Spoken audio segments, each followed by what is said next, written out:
Good morning, CLC. Happy Sunday. To all the moms out there, happy Mother's Day. And to all the dads who have to be both mom and dad, to all the aunts and uncles and cousins and grandparents who all love, support, and nurture the children of this world, happy Mother's Day to you too. Because your job is just as important and is just as meaningful, and you are just as loved. So thank you so much for everything that you do, and I hope you have a wonderful day. And I'm glad you're here so that we can help you get that day started. So thank you for being here, and I invite you to say with me, divine love through me blesses and multiplies all the good I am and have, all the good I give and receive. I am prosperous now, and so it is. And now, in this moment, I invite you to relax. Put your day and your week aside and just take a few deep breaths. Breathing in cool, calming air. And with your out breath, release all that no longer serves you. Allow your body and allow your mind to be here now.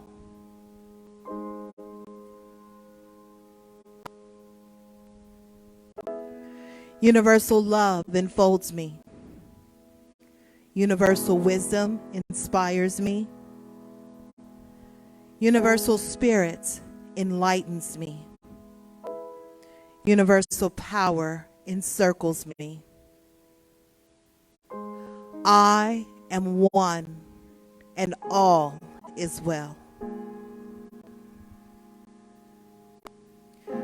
As we begin the inner healing process, let me invite you to relax in quiet confidence, opening yourself to the miracle-working higher power. Now symbolize the unity of your thinking and feeling nature by touching your chest with your right hand, and let my words act as your own for your own inner healing, acceptance, and receptivity.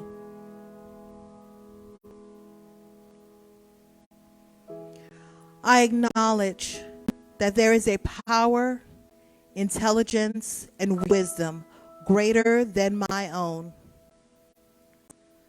I am in the midst of it, and it is in the midst of me, sensitive and responsive to my every thought, word, action, and feeling.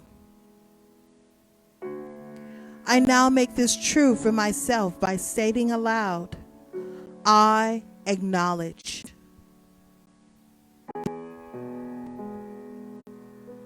Acknowledging the higher power working through my life, I admit that I am personally responsible for solving my own problems, while being guided and assisted by something greater than myself.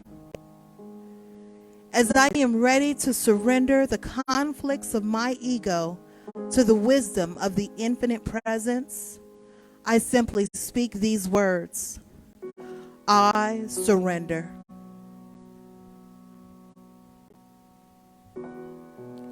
Knowing that forgiveness is the key to unconditional love and the feeling of heaven, I now unconditionally forgive anyone and everyone who has ever injured me in any way, real or imagined. And I now forgive myself for all of my mistaken judgments and their resulting actions. From my deepest level of understanding, I now say, I forgive. Realizing that I continually experience the effects of my own thinking. I now choose to allow this higher power to recreate me deeply, filling my mind with thoughts that are only positive, constructive, loving, and beautiful. I call upon this divine inflow by stating aloud, I choose. I now center upon that one special idea that I am willing to accept as real for me in this coming week. In visualizing that idea as already acted upon and brought to pass. In seeing my idea become a fact of my experience, I enjoy the happiness and peace of my thought fulfilled and gratefully speak these words. I accept.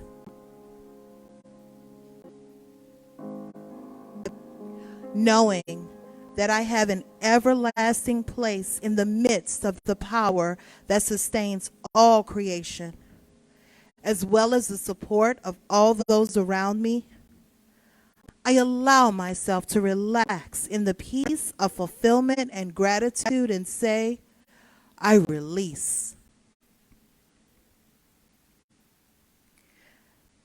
Now, in my mind's eye, I envision the presence of someone near and dear to me. This can be a friend, a family member, a teacher or a mentor, someone who has touched my life in deep and loving ways. Someone who may not be physically present with me in the room this morning. I turn toward that image in my mind's eye and say, I am grateful for the good in your life. Now I open my eyes, turn to the world around me, and joyfully speak to anyone physically present in the room or virtually on this broadcast, and share in confidence and gratitude and say, I am grateful for the good in your life.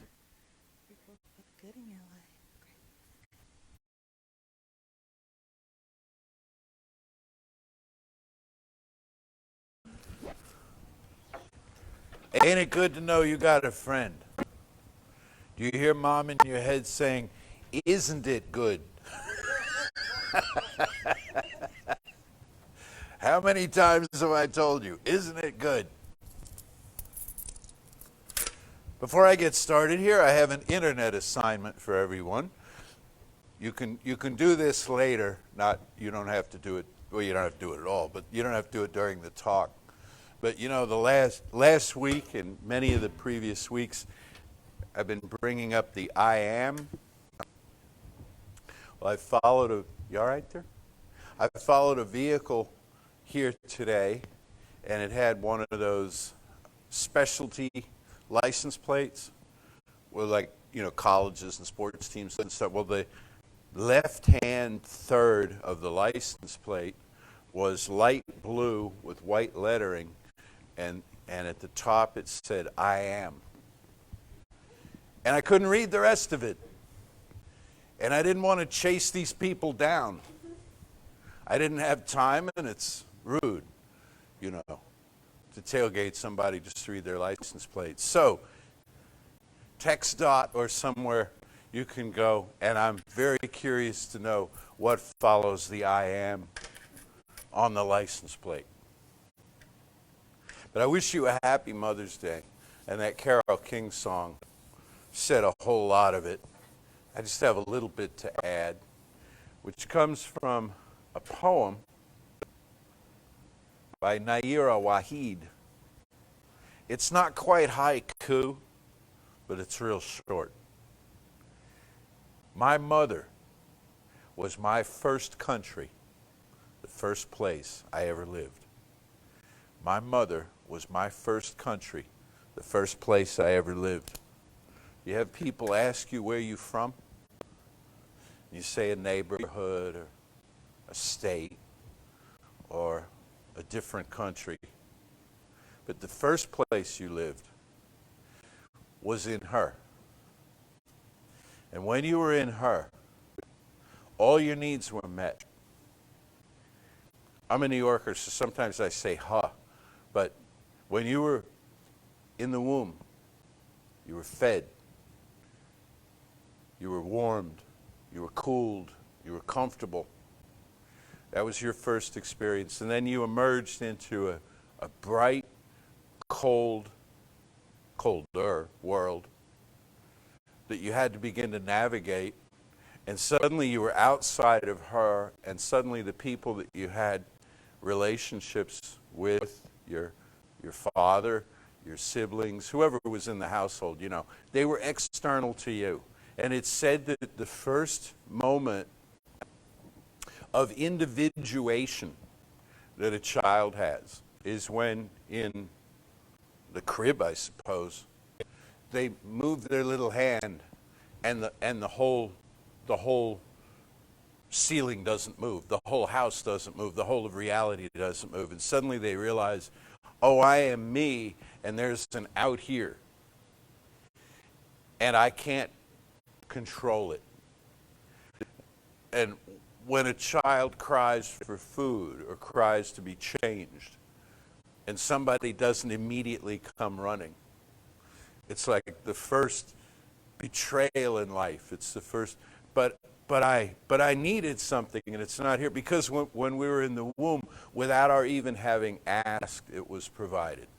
And why I bring this up is not only because it's Mother's Day, but it ties into what we're doing here series-wise, which is a 5-step action plan, of which today is the second.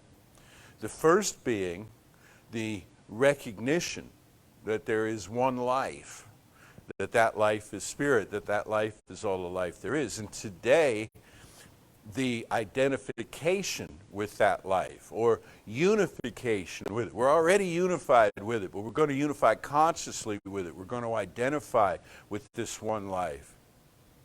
We're going to say everything that's true about the one life in the big picture is true of this self in this picture, in time and in space.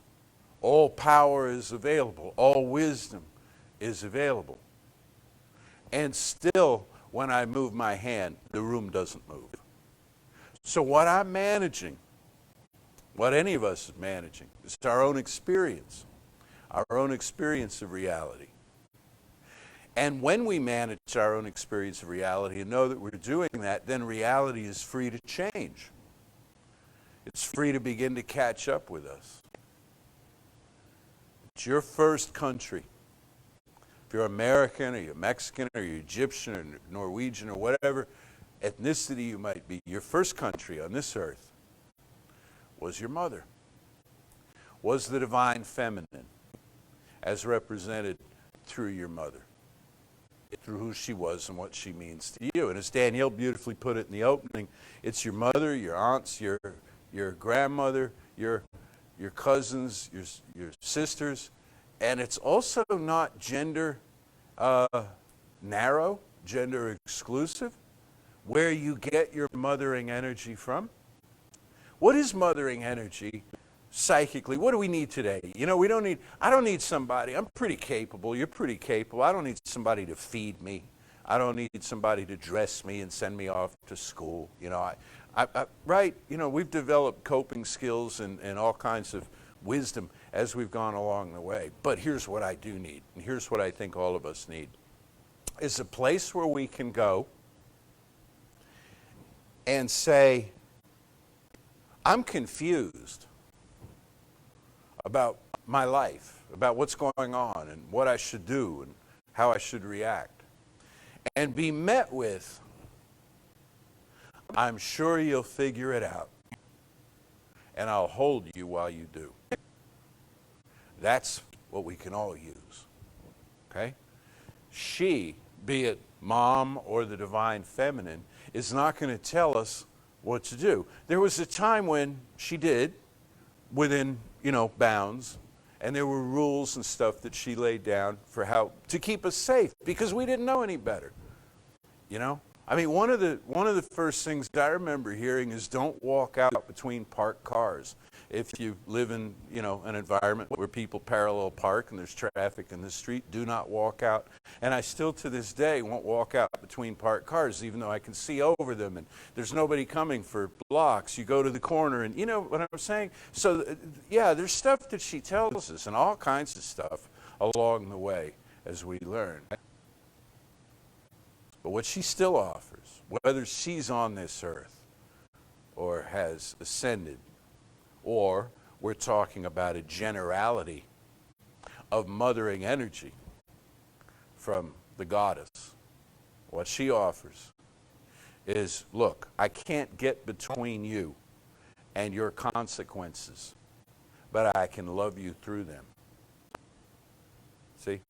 So we go to mom, we say, I think I made a really stupid mistake here. She's not going to get out the checkbook. Okay?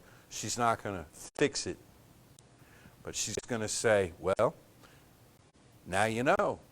Now you've learned something important. It's good. But it doesn't diminish you at all in my eyes, she will tell us. You're still my beloved child, in whom I am well pleased. Does that sound familiar? It's scriptural. It's a sign to God. You're my beloved child, in whom I'm well pleased. Without restriction, without limitation. You're my beloved child. You do things and they have consequences. You do brilliant, ingenious, kindly, wonderful things and they have consequences. You do stupid, petty, mean things and they have consequences. And all of that is a function of a law of cause and effect around which there exists this maternal sort of energy that just loves on us. If we let it. And that's the key. If we let it, we can push it away or we can bask in it. A lot of people have pushed it away because they've had, I think, bad information, frankly. People have been told God judges you and the universe judges you and every hair on your head is counted and every last thing is recorded in some book someplace. And, by the time you're, 9, you've already committed so many grievous offenses against life, you can't possibly dig your way out of that hole. And people labor under this delusion when in fact, the universe is alive with love. And it just says, let me love on you while you figure out who you are.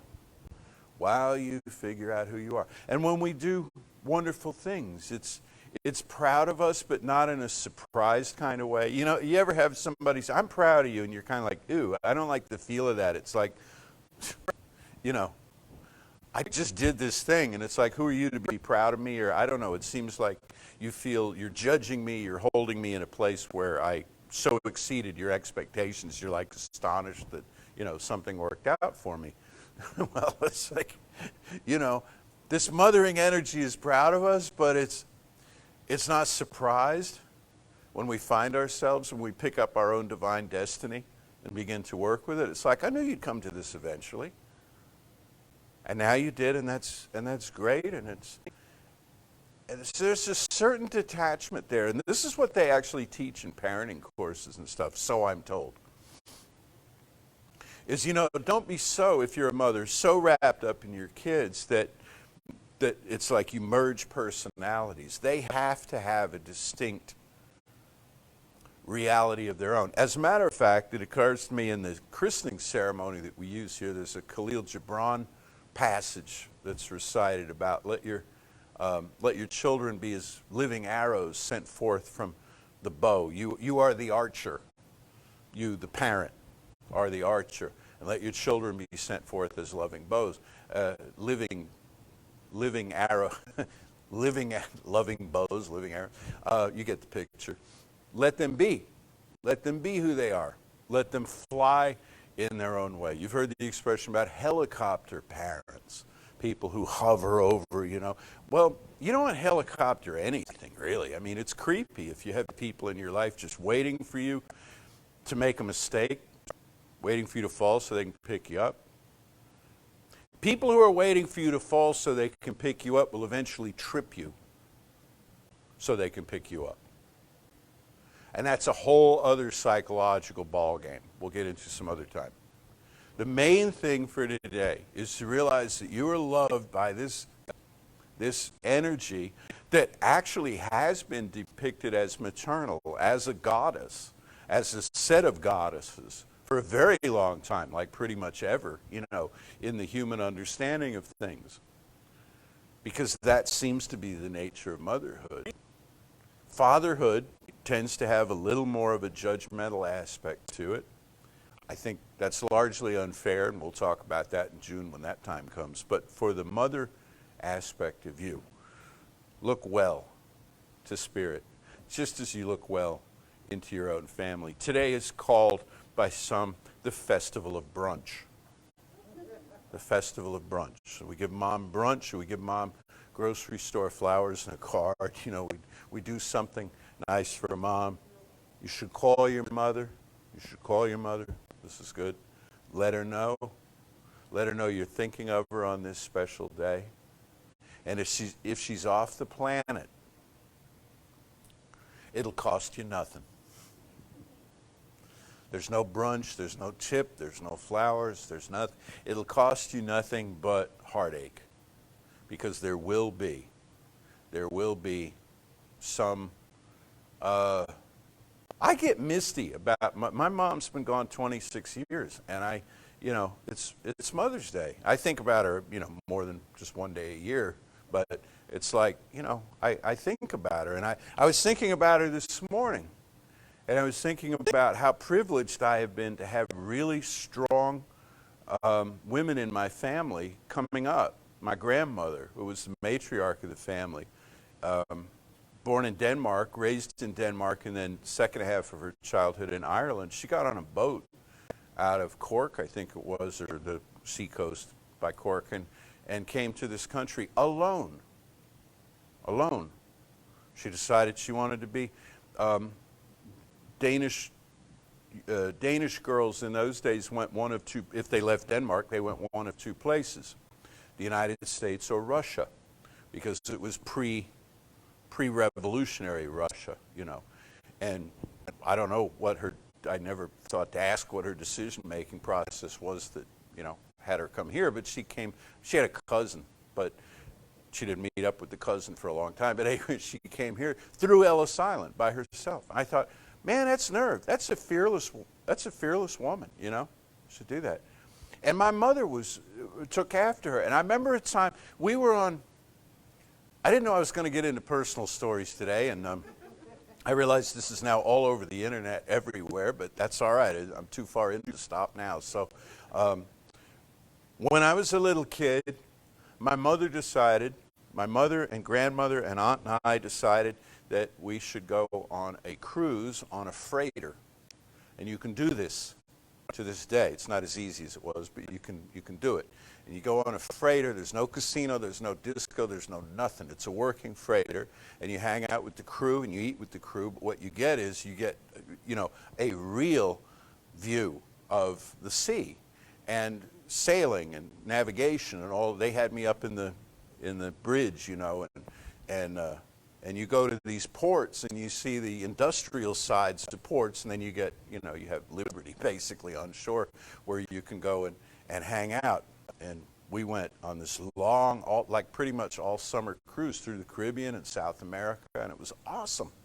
It was awesome as a little kid. I wish I'd been a little bit older. I was 9. I wish I'd been a little bit older when we did this, but I still soaked up a lot of it and remember a lot of it. And why I'm telling you this story is that one day we were in, my grandmother and aunt had one cabin. My mother and I had the other. And there were 2 other women from Baltimore, so they were all, 6 people who were the only passengers on this thing. And we're looking out the cabin window down the main deck of the ship. And there's this mast with a ladder all the way to a crow's nest. I don't know how high, but I'd guess 6 or 7 stories up, probably 60, 70, 80 feet, something like that up. My grandmother and I said, it's gray weather, windy like today, ship is pitching. We'd all been sick within about the first 24 hours leaving port. You know, we're all hanging because it's like really, and anyway, they're built differently than, you know, the big cruise ships. We're looking at this window, and here's this mast with this ladder on it. Oh my God, there's my mom. She's climbing the mast. She's climbing the mast. Why? And I mean, the mast is doing this, you know, and she's climbing. Why? She wanted to go up to the crow's nest. She's got no harness on. She's got nothing. I mean, it's just, she's just climbing this thing because it was there. And she wanted to see the view from up there. And her mother, my grandmother, standing here, is having a fit. Has she lost her mind? And had I been older, had I had a little more snap in the moment, I would have said to my grandmother, where do you think she gets this? But that kind of fearlessness, was that a foolish thing to do? It had a risk. It had a risk. So does getting on a boat and coming to a strange country. So does extending your hand to a stranger. So does anything. Have a calculated risk. But you can't live without the risk. This is what moms teach us. This is what moms teach us. And whether you think your mother is or was particularly adventurous, or if she was kind of a homebody, kind of had a routine, she put herself out there. She risked a lot to walk you through your life. The first part of it, for sure, up to the place where you can take care of yourself. There is a power and a presence which knows no fear because it knows no separation. And if you want a shortcut to fearlessness, it's to realize that there's only one life. There's not one life and some other life that's attacking it or crowding it or seeking to supplant it. There's just one life. There's just one life. And the only people you're going to meet in this life, there are two kinds of people, and I said this about a year ago, right before the shutdown of things. There are two kinds of people in this world, and two kinds only. Those who remember who they are and those who are about to. Okay? And so the people who remember who they are going to invite you into their heart, and it's right from the get-go going to be beautiful. And the people who are about to may throw a bit of a fit. They may thrash around a bit. They may have layers of defense that we have to get past in order to create some kind of sanguine relationship. But if that's all there is, those who remember who they are and those who are about to, then we're already there. And this is already heaven, and the possibilities before us are endless. So in this second step of this thing we call spiritual mind treatment, which is about unification or identification with the one, the whole system being one, the ball is passed back to you. See, in the first step, it's, well, here it is. In the second step, it's like, are you willing? And this is the most mysterious step, the most beautiful step, because when you start imagining, I promise you this, with every ounce of my being, when you start imagining that the world is coming out to meet you in love, it will find ways to come out to meet you in love. It will find agencies through which to work who may even be kind of oblivious in that moment that they are agencies that it's working through.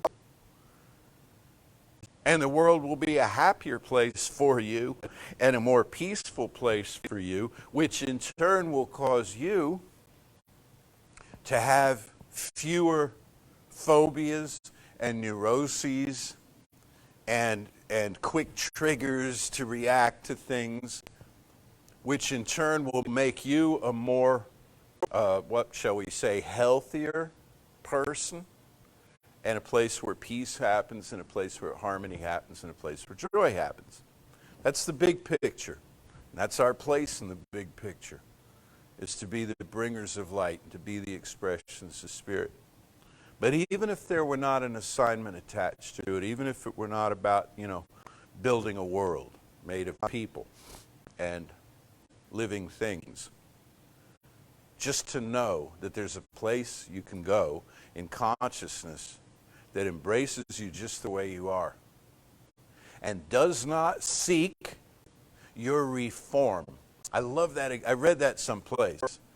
A great friend, this piece I read said, is someone who lights up when they see you and does not seek your reform. Right? Somebody who doesn't like, say, how can we, you're my friend and all, and I like you and you're great, but you could use some fixing up. What could we do, Imagine a place where you can go in spirit that accepts you just the way you are as you learn who and how you are. So I wish you a happy Mother's Day. And I know for you, very, very soon, perhaps in your family already, hugs. Very, very soon, family gatherings, family dinners, brunch, things like that. I know for you, the practical side of being with mom. And if you're a mom, being mommed on by your kids in the way that you've grown accustomed to. And I know for you every step of the way, the goddess power working through you. So I thank you very much. Lisa's going to have a treatment for us here. She's going to put it in the 5 steps.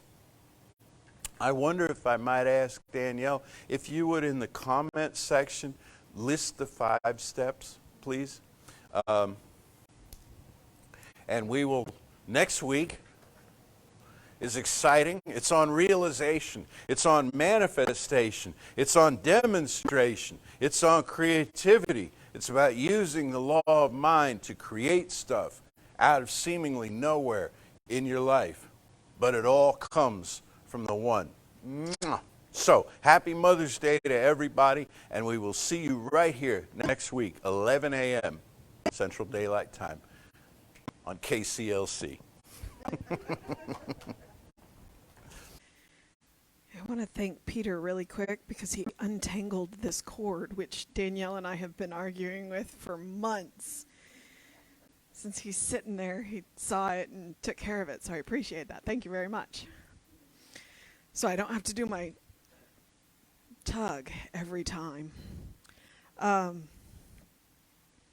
Jesse told a story about his mother, so I'll tell you a quick story about mine. My mother's an electrical engineer. Yeah, no pressure there.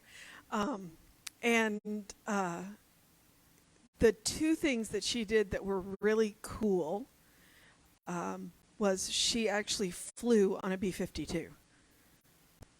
She's an electrical engineer. She worked for the government. She worked on the radar defense system for the B-52.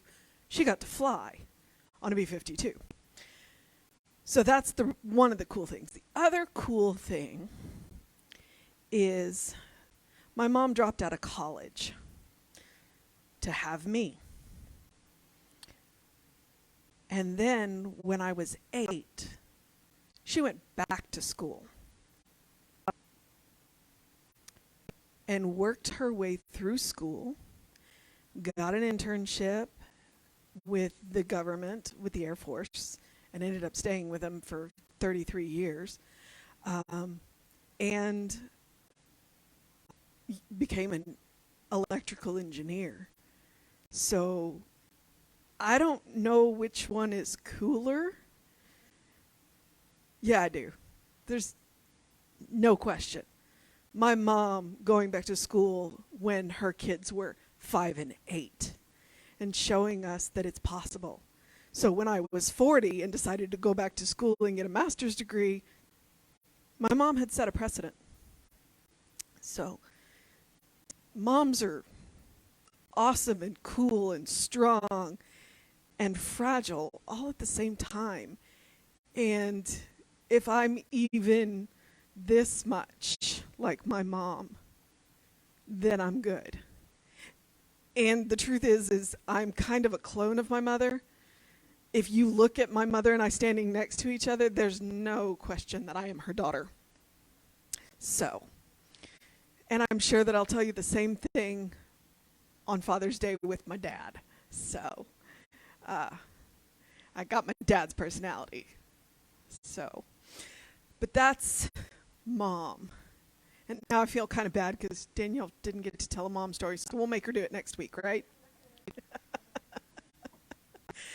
But in that knowing, in the knowing of Mother's Day, in the knowing of mom energy, because there's a difference between mother energy and mom energy. And we need both. We need both. Because mother energy is that nourishing, constructive, building up of everything. Building up of who you are. And mom energy is that, I think that's what Jesse was talking about, is, well, you learned something. And mom energy is cool. So in the knowing of that, I'm knowing that there is one life, one power, one presence, one love. And today, I'm recognizing that love as mom. I'm recognizing that I am a part of that mom love. That mom love flows into me from that spirit. And that mom love flows through me out into the world. And as that mom love flows through me, so too do I know that it flows through each and every one of you. It flows to you and through you. I know that we get just as much mom and mothering as we need, and that it comes to us in all kinds of ways. It comes to us from that biological mother, but it also comes to us from those spirit moms that we all have. And sometimes it comes to us from places we weren't expecting. Sometimes that mom energy comes on 4 legs, and I know that too. I know as we walk through the world today that mom is with us. And today, she has a capital M. Because God walks the world as mom. And we get to see that. And I know this. And I know this energy, and I know this love. And I know that each and every one of you feel it too. And I know this with all of the gratitude in my being, and I relax, release, and know that it is so, and so it is.